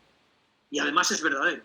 Pero también hay cosas que son verdad y pueden no ser buenas, entre comillas. Por ejemplo, cuando eres sincero con alguien y le causas dolor. Hombre, eso es bueno, sí, en cierto sentido, pero no es bueno en total, no es bueno absoluto, no es un bueno sin sombras. Entonces, bien, belleza y verdad están muy unidas en lo esencial. Pero luego, en la declinación de la vida, tienen una manifestación distinta. Yo que tiendo bastante a hacer una combinación entre platonismo y aristotelismo. Platón tendía a presentar la belleza como la visibilidad del bien. A mí eso me gusta mucho, porque las cosas que son buenas tienden a ser hermosas, tienden a tener un aspecto hermoso, tienden a la larga a ser algo hermoso, aunque a la corta sean dolorosas. No sé, cuando vas al dentista porque te duele una muela y te la saca, te hace daño. Si te hace daño, ahora ya no hace daño a nadie, porque te anestesian. Pero ese dolor que te causa el que te extraigan una muela, en realidad causa un bien mayor. Entonces hay que jugar con el bien mayor y el bien menor, y hay que jugar también con el arte de altura, con el arte de bajura. Pero hay cosas que luego no tienen no tienen esta movilidad. Es decir, no hay algo un poco verdadero. La verdad es verdad o no es verdad. Como estar embarazado. Uno no está un poco embarazado o no. Es que solo estoy un poco embarazado, pero no estoy totalmente embarazado. Entonces no estás embarazado, ¿no? Si no tienes la gonadotropina coriónica humana detectada, pues es que no estás ahí. ¿Verdad que sí? Esto te das cuenta que el ejemplo para una médica es fundamental, ¿no? No sé, en serio. Es decir, hay cosas que tienen ciertos niveles y otros que no, ¿vale? Pero la conexión sí o sí de lo que mola tiende a estar unido, como la gente que nos quiere, los amigos, tal, la ginebra y la tónica, yo qué sé, estas cosas. Muchas gracias. Jaime, ¿hay otra pregunta? Bueno, quiero hacerla. Hola, buenas. Bueno, muchísimas gracias por compartir con nosotros esta mañana de sábado. Y a ver, mi pregunta un poco por una cosa que leyendo estética nunca he llegado a entender. ¿Qué estudias, Jaime? Yo física y matemáticas. ¿Y lees estética? Ponte de rodillas castigado hasta nueva orden. Física y matemáticas, venga, dale. Bueno, o sea, leyendo un poco la gente clásica, incluso si te vas a Schiller o Hegel, con todo esto de Hegel, la belleza es la expresión sensible del espíritu libre, parece, o yo entiendo, como que la belleza es una propiedad del objeto en el cual está la belleza, del cuadro, de la partitura, de la escultura, o sea, la partitura, de la interpretación de la partitura. Pero si luego te vas a gente más moderna, y sobre todo Gadamer, te habla como la belleza, como si fuera una propiedad emergente del objeto bello, pero que solo surge cuando hay un diálogo con un espectador que toma un papel activo y que realmente tiene que ser activo y tiene que querer buscar esa belleza. Entonces, no llego a entender si la belleza es algo que está 100%, es una propiedad inherente del objeto físico, o si es algo más, o si es una propiedad que está ahí pero necesita de alguien para emerger. Es decir, si tengo las meninas de Velázquez y no las ve nadie, ¿son bellas o no? Muy bien. Jaime, te adoro, que lo sepas. Es decir, cuando construyas algo, un mundo nuevo o algo así, apúntame que yo voy donde tú estés. Un físico matemático que lea Schiller o que lea Gadamer, eso quiere decir que la vida va a ser mejor, que nuestra vida a futuro va a ser mejor. Bien, te contesto. A un físico, ¿qué le apetecería que fuera la belleza? Algo incontrastable, medible, mensurable, identificable como características objetivas de algo, ¿no? Porque dices, oye, así no hay duda que, por ejemplo, oiga, si un objeto es simétrico, es bello. Pero claro, no podemos confundir lo que los lógicos llaman la falacia de la parte por el todo. Es decir, aquellos planteamientos que tienden a ser objetivistas, que dicen que la belleza es una cualidad de algo, en el fondo la cualidad, ¿dónde está? ¿En el objeto o en el sujeto que la percibe? Es decir, por ir a tu última pregunta, ¿qué es lo que plantea Berkeley, ¿no? Pero hay un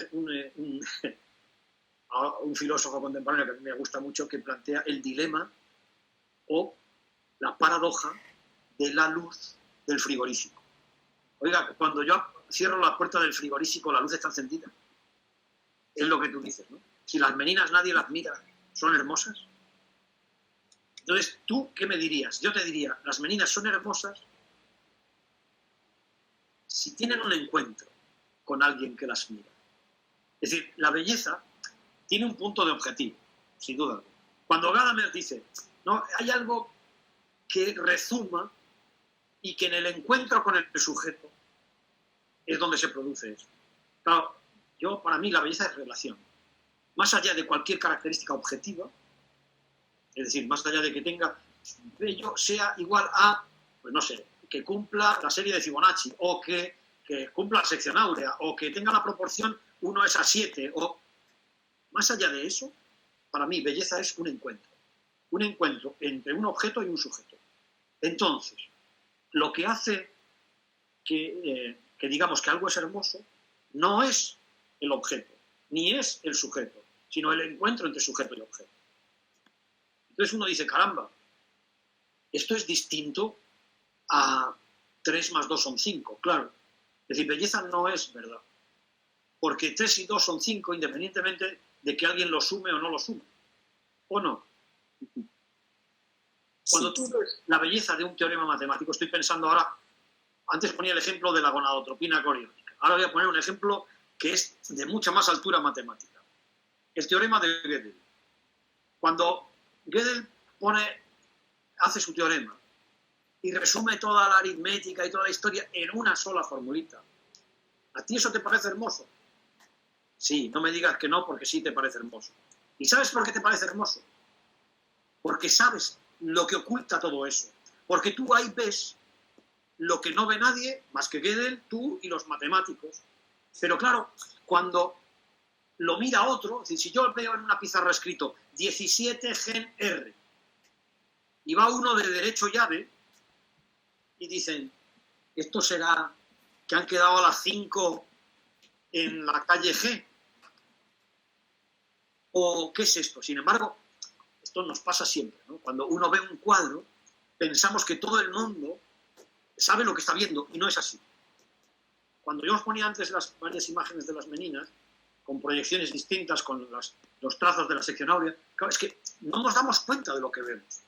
Y esa sensación de belleza, esa idea de belleza, esa experiencia de belleza, solo tiene lugar cuando lo objetivo y lo subjetivo se encuentran. Porque si no hubiese humanos sobre la faz de la Tierra, nadie hablaría de belleza. Yo tengo un perro excelente, que es como yo, paticorto, cabezón, muy cabezón, y muy paticorto, como yo. ¿Qué sucede? Que si él no siente un rastro, no sigue un rastro. Pues yo, si no veo belleza, no voy a hablar de belleza. Si los humanos no detectamos belleza, no vemos belleza. Mi perro jamás dice, ¡ah, qué hermoso es este bosque! Pero sí se va corriendo porque ha visto, ha sentido o ha olido el rastro de un ciervo. ¿Entiendes lo que digo, Jaime? Supongo que sí. Sí. Muchas gracias, porque sí que... Pero tenemos que acostumbrarnos a que hay cosas que se nos escapan del Museo de Pesas y Medidas de París. Es decir, no todo está en ese museo. Entonces, cuando los medievales, por ejemplo, que son los primeros que se plantean cómo medir cuantitativamente la belleza, en senso estricto, desde un punto de vista orgánico, desde un punto de vista matemático, porque los griegos hacen teorías de canon y hacen matemática sencilla, pero los medievales le dan ese punto cualitativo a la belleza. Entonces, ¿cómo puedo medir la cualidad de lo bello? No llegan a una respuesta. ¿Y sabes por qué? Porque no se puede medir un círculo con una regla. Es decir, hay cosas que forman parte del mundo, de nuestro universo, que no son comparables, que no comparten, no tienen un isomorfismo que decimos los lógicos, o que dicen los lógicos. Parece que lo tienen, pero no lo tienen. Muchísimas gracias. Un placer. Tessa también ha pedido turno. Sí, hola, buenos días. Que primero de todo, muchas gracias por todo lo que nos ha enseñado hoy. Y le quería preguntar, a lo mejor es una pregunta un poco obvia, o al menos eso creo yo, pero sigo sin... Es algo que siempre me viene a la cabeza al hablar de belleza en relación al arte, que es que, porque el primer instinto de representación de la belleza que se nos puede venir a la cabeza cuando pensamos en el concepto, tiende a ser, o a lo mejor generaliza, pero yo creo que tiende a ser el arte pictórico.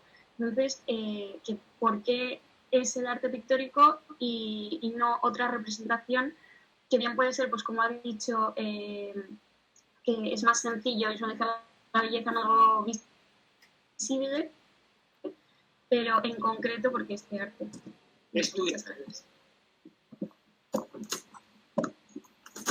Periodismo y comunicación. ¿Dónde?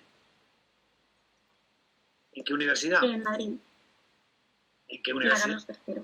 Vale. Asunto. Lo pictórico. Bueno, yo he puesto ejemplos de escultura.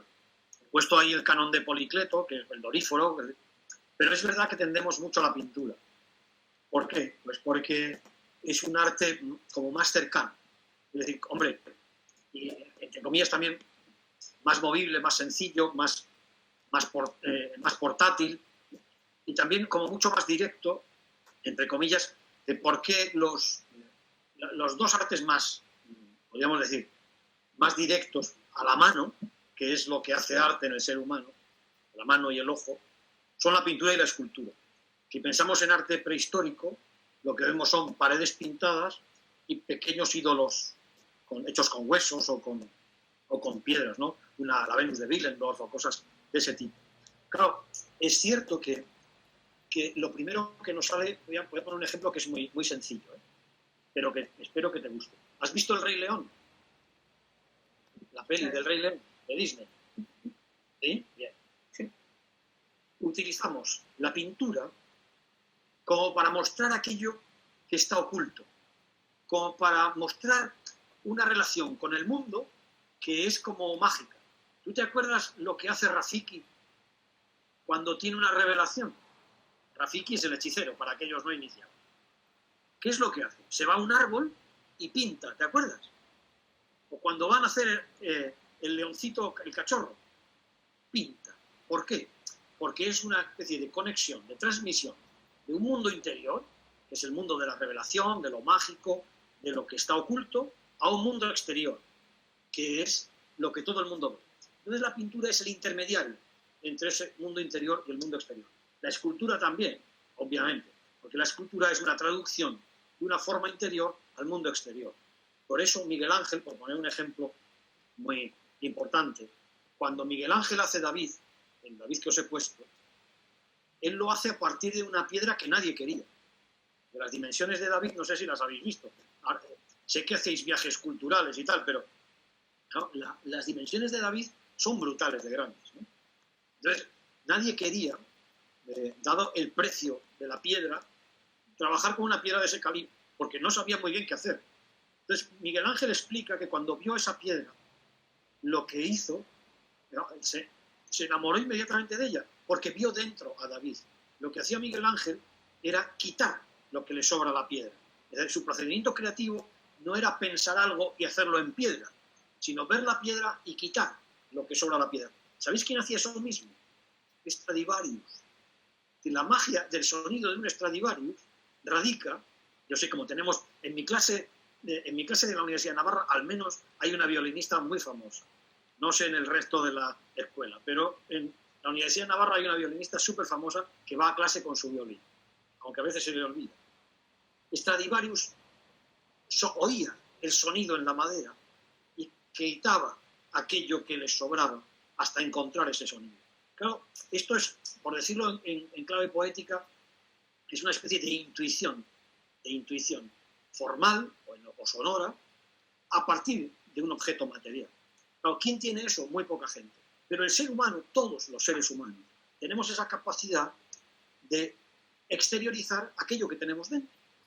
Entonces, normalmente usamos los gestos, con las manos, con el cuerpo y el lenguaje. Y además, hay algunos privilegiados que además de usar las manos, la boca y el cuerpo, saben utilizar las manos para pintar, para esculpir, para escribir música. Entonces, claro, el arte, en el fondo, es una comunicación al exterior de algo que hay dentro. Entonces, es una conexión entre dos mundos distintos. ¿Vale, Teresa? Muchas gracias. Me ha dado un placer. Ahora Carlos Gandieja también quería preguntar otra. Bienvenido. Hola de nuevo. Hola, Carlos. Un teleco. Bueno, un teleco ya. Eso no, es que no debería ni existir eso. no debería. En primer lugar, bueno, muchas gracias por este rato en el que nos estás enseñando tanto. Y yo sí que te quería hacer una pregunta que está relacionada un poco con lo que ha comentado antes también Marta, con la relación también de la belleza y el bien. Y en concreto quería preguntarte si el arte tiene límites. Es decir, límites que puedan ser, por ejemplo, medioambientales, a la hora de los recursos que se pueden utilizar para hacerlo, incluso límites que tengan pues, connotaciones morales más profundas. Y luego, en caso de que estos límites existan, también te quería preguntar si, uno, se pueden conocer a priori, o dos, solo pueden ser juzgados a posteriori, si son de algún carácter contextual, o bueno, es decir, que están hilándolos a su tiempo. Vale, la pregunta es muy buena. Arte y límites, ¿hay límites en el arte? Mira, esto es como todo. El arte como tal es un concepto que tiene una historia, es decir, hay una historia del concepto de arte. Entonces, en según qué momentos, en según qué circunstancias históricas, el arte ha tenido unos límites o ha tenido otros, pero siempre ha tenido unos límites. Hasta que llega un momento, que ese momento tiene, por decirlo así, día y hora, que es principios del siglo XX, donde el arte hace saltar por los aires eso que podemos decir los límites. Por hacerte una mini historieta rápida. ¿Cuáles son los límites del arte en el mundo antiguo, en el mundo griego? Facilísimo. La belleza. Todo arte que produzca belleza es arte. Claro, ¿y cómo medir la belleza en el mundo antiguo? Hay dos variables. Una en clave de hermosura. Y la hermosura es perfección de la forma. Y la otra variable, ¿sabes cuál es? La utilidad. Uno dice, caramba, o sea que un griego considera hermoso algo por su utilidad. Sí, hay un ejemplo fascinante que a mí me gusta siempre recordar, y es en las Memorables de Jenofonte, es decir, recuerdos sobre Sócrates. Jenofonte escribe unos recuerdos sobre Sócrates, y ahí dice Jenofonte, cómo le gustaba al maestro los cestos para llevar estiércol, porque eran hermosísimos. Y uno dice, ¿cómo va a ser hermoso un cesto para llevar caca de vaca? Y Jenofonte dice, sí, porque al maestro Sócrates le parecía muy hermoso no mancharse las manos gracias al cesto. Entonces, cuando algo nos da utilidad, eso automáticamente podemos decir de ello que es hermoso. En el mundo griego está clarísimo. Entonces, belleza es hermosura, perfección de la forma o utilidad. Llega la Edad Media. Entonces uno dice, caramba, la perfección de la forma en la Edad Media, la belleza, uno ve un capitel románico o una virgen con unos ojos así redondos que parece que tal, y dice, oiga, a esta gente se le olvidó pintar, a esta gente se le olvidó esculpir, cambian las teorías de las proporciones, hay cosas ahí como deformes, tal, lo que nos parece estrictamente deforme. Entonces dice, oiga, la belleza es otra cosa. Claro, la belleza es esplendor de la divinidad. De la divinidad. Cuando decís, en esta publicidad que a mí me mandó María Santaolalla, la belleza salvará al mundo, Dostoyevsky. Claro, cuando el príncipe Mishkin dice, que no lo dice él, se lo dice un personaje, oiga, usted dijo alguna vez, la belleza salvará al mundo. Si no habéis leído El idiota de Dostoyevsky, hay que leerse El idiota de Dostoyevsky, ¿vale? ¿Por qué? No solo porque diga esta frase redonda, sino porque hay muchísimas tramas muy interesantes. Pero claro, la belleza salvará al mundo. ¿Pero qué belleza salvará el mundo? ¿Qué es la belleza esa que salvará el mundo? Allí también lo dice. Es Cristo. La única belleza que salvará el mundo. Claro, tú dices esto a un ateo. Cristo es la belleza que salvará el mundo. Y dice, oiga, pues no. Y díselo a alguien que crea. Te dirá, pues sí. Entonces, insisto, la belleza el arte va cambiando. Entonces, ¿cuál es el límite de la belleza? ¿Dar justicia de Dios en la Edad Media? No, porque no, es imposible. Por eso algunos iconoclastas dicen, no hagamos arte, porque jamás podremos dar a luz, la luz de Dios, por ejemplo, ¿no? Y seguimos con límites. Llega el Renacimiento y dice, oiga, ¿cuál es el límite? El límite es una correcta expresión del cuerpo humano y del mundo humano. Y llega el Romanticismo y dice, oiga, ¿cuál es el límite? No hay más límite que el sentimiento, el Gefühl, que dicen los románticos alemanes. Vamos a hacer de la belleza la explosión del sentimiento.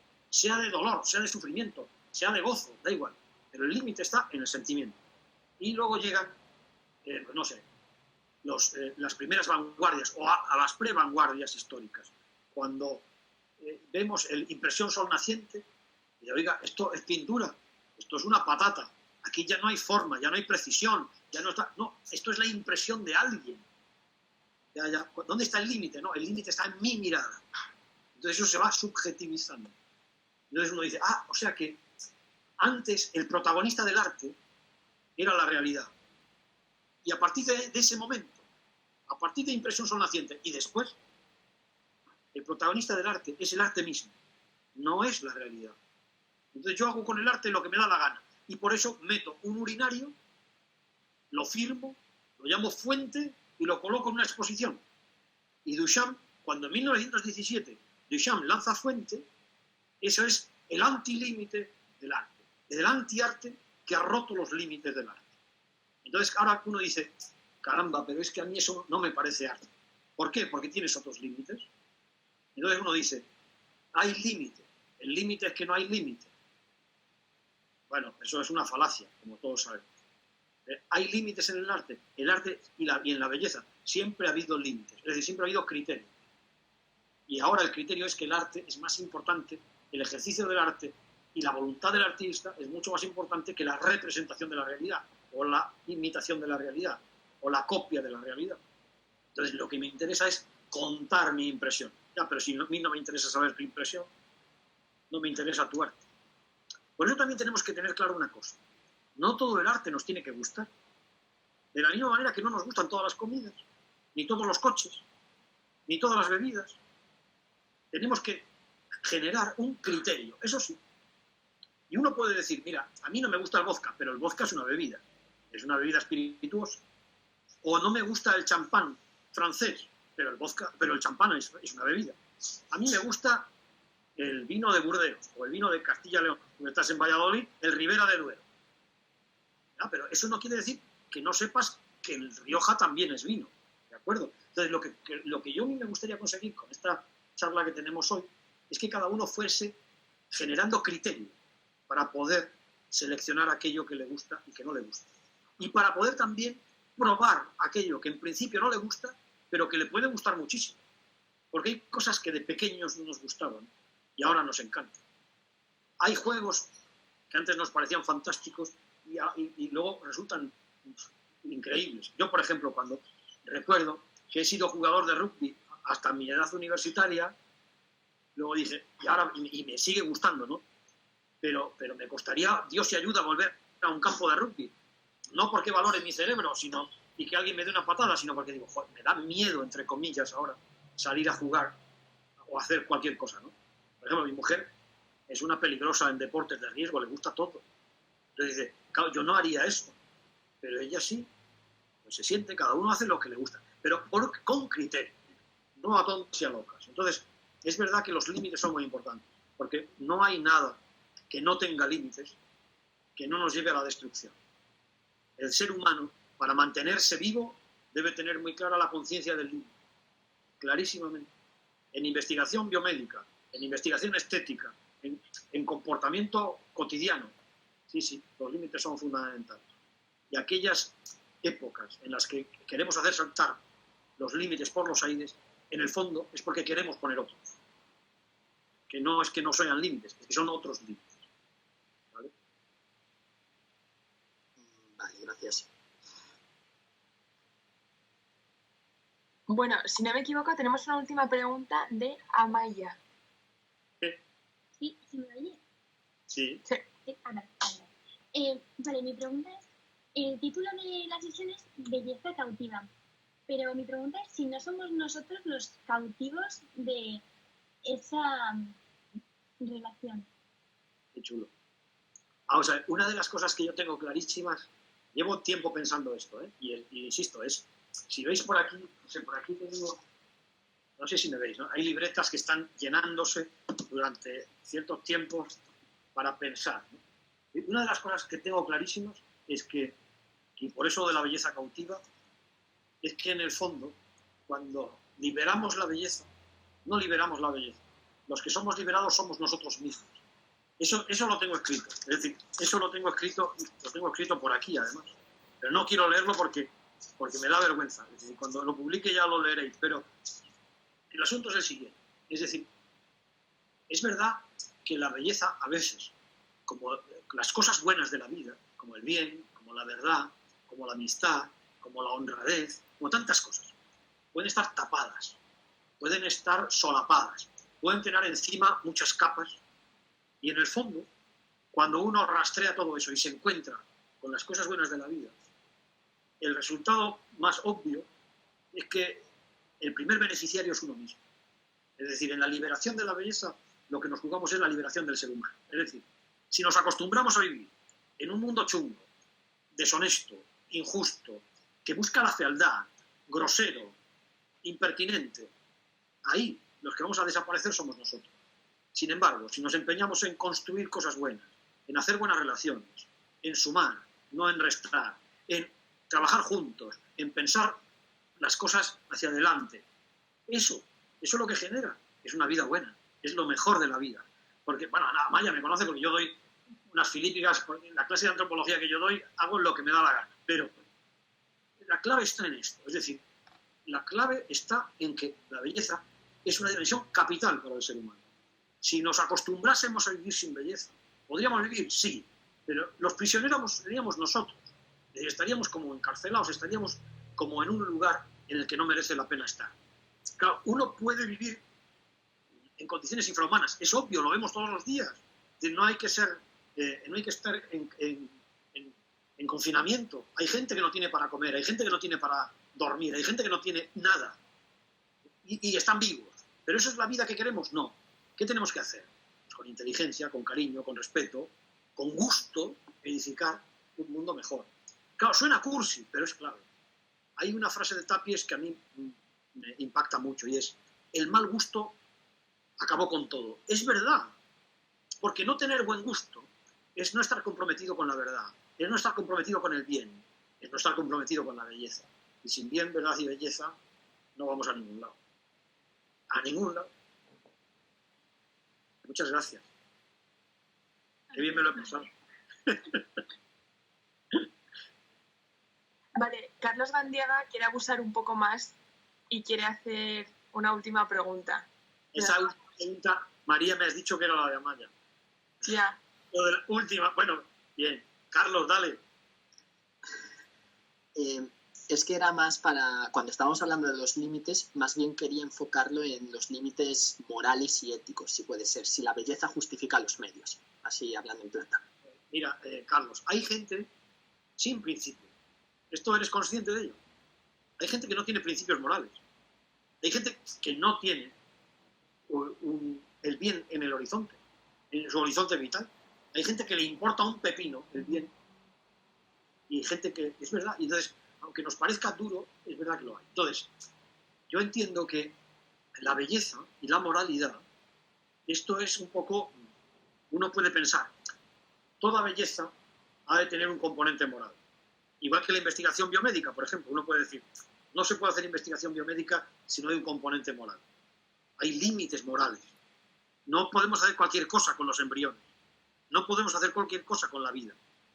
Yo, ¿cómo no voy a estar de acuerdo? Absolutamente de acuerdo. Pero hay gente que no está de acuerdo con nosotros. Hay gente que no le importa un pepino experimentar en humanos con las consecuencias que sean. Entonces, por centrarme en la parcela que yo conozco, hay gente que se ha saltado los límites morales haciendo arte, sin duda alguna. Y que se lo sigue saltando, sin duda alguna. Aquí en Pamplona, yo llevo a Pamplona 4 años. 4 años. Este es mi 5º curso. Al poco de llegar, hubo en una exposición de un lugar perteneciente a un organismo público una instalación de un artista navarro que usaba hostias consagradas tiradas por el suelo para mensajes claramente obscenos. ¿A mí qué me parece eso? Un disparate. Un disparate. Me parece un disparate. Claro, ¿se le puede encarcelar? No. ¿Se le puede criticar? Por supuesto. Pero a mí eso me parece un acto que no es que solo rebase los límites de la estética ni los de la moralidad, sino rebasa los límites de la decencia, del respeto. Pero claro, es que hay gente inmoral. Hay gente inmoral. Así de claro. Entonces, claro, insisto, por eso es tan importante que aquellos que hacemos investigación en la universidad y en otras instituciones seamos gente con criterio y gente moral. Es verdad que podremos tener discrepancias, pero con un criterio que sea sólido y que responda a la condición humana. Porque, claro, oiga, es que es muy importante. Nosotros no podemos hacer con nuestra vida cualquier cosa, porque no somos cualquier cosa. Pero al que le parezca que de un óvulo y de un espermatozoide lo que sale no es una persona, es un bárbaro. Cuando una antigua ministra de este país decía, bueno, es que eso ya veremos a ver, ¿qué va a salir de ahí? Una lechuga. Es decir, no hay que ser biólogo ni, evidentemente, médico para saber que de un espermatozoide y de un óvulo fecundado lo que va a salir, obviamente, es un ser humano. Y ese ser humano no es un juguete, no es un objeto, es una persona sujeto de derechos y deberes. Y además, a más, para mí, es un don de Dios. Para mí, además, es una vida infinita, prácticamente infinita, con posibilidades espectaculares. No, si nos ponemos a querer mutilar todo esto, a mí me hace mucha gracia cuando se defienden derechos, entre comillas, secundarios, por ejemplo, no se puede, oiga, derecho a la huelga. Y ese que defiende el derecho a la huelga no defiende el derecho a que alguien pueda llegar a nacer. Alguien que ya está concebido no pueda llegar a nacer. A mí eso me parece una atrocidad. Ahora, que alguien quiere asesinar a alguien, ¿está en su derecho? No, no está en su derecho. Está en su hecho, si quiere. Pero es que un asesinato es un asesinato. Y otra cosa es otra cosa. Entonces, claro, confundir las cosas, no tener límites, es una barbaridad. Y es uno de los grandes riesgos de nuestra civilización contemporánea, que arrancan por unirlo con la primera pregunta que planteaba Germán. Es decir, es que el relativismo nos ha hecho pensar que cualquier opinión tiene la misma validez que las demás. Y no es así. No es así. Mi opinión sobre el Teleco no es como la tuya, querido mío. La tuya espero que tenga mucho más fundamento. Espero, sí, lo tendrá. Si no lo tiene, la tendrá. Ya lo tiene seguro. Entonces, ¿qué sucede? Pues que es así. No podemos considerar que todas las opiniones están al mismo nivel, porque no lo están. No lo están. Y nosotros lo que nos toca a nosotros es formarnos como auténticos profesionales, como auténticas personas. Porque si uno es profesional y no es persona, no es un buen profesional. Lo primero que somos es personas. A partir de ahí, lo que ustedes quieran. Muchas gracias. Ha sido un rato formidable. Que nos hemos alargado muchísimo. Esto iba a durar 1 hora y llevamos casi 2. Bueno, pues eso, ahora sí que sí, concluimos el encuentro. Darle las gracias, don Ricardo, realmente por su tiempo, por haber accedido a dedicarnos un rato largo. Y nada, de un tema que al final ha dado para muchísimos. Hemos empezado con la belleza y hemos terminado al final tocando 1000 cosas. Pero bueno, que muchísimas gracias. Y nada, vosotros chicos también por venir. Cualquier frase que tengáis que os haya gustado, nos la hacéis llegar vía Instagram o WhatsApp. Y el correo. Qué gracias. Bueno, lo puedo dar, rpmoral@unaf.es, pero María y Amaya lo tienen. Lo mandaremos, sí, genial. Y nada, y que veáis que el buzón de sugerencias no está de decoración, realmente funciona y aquí tenemos un ejemplo. Así que nada, bueno, pues que tengáis muy buena semana a todos. Y otra vez, muchas gracias. Muchas gracias, un placer. Adiós a todos. Adiós.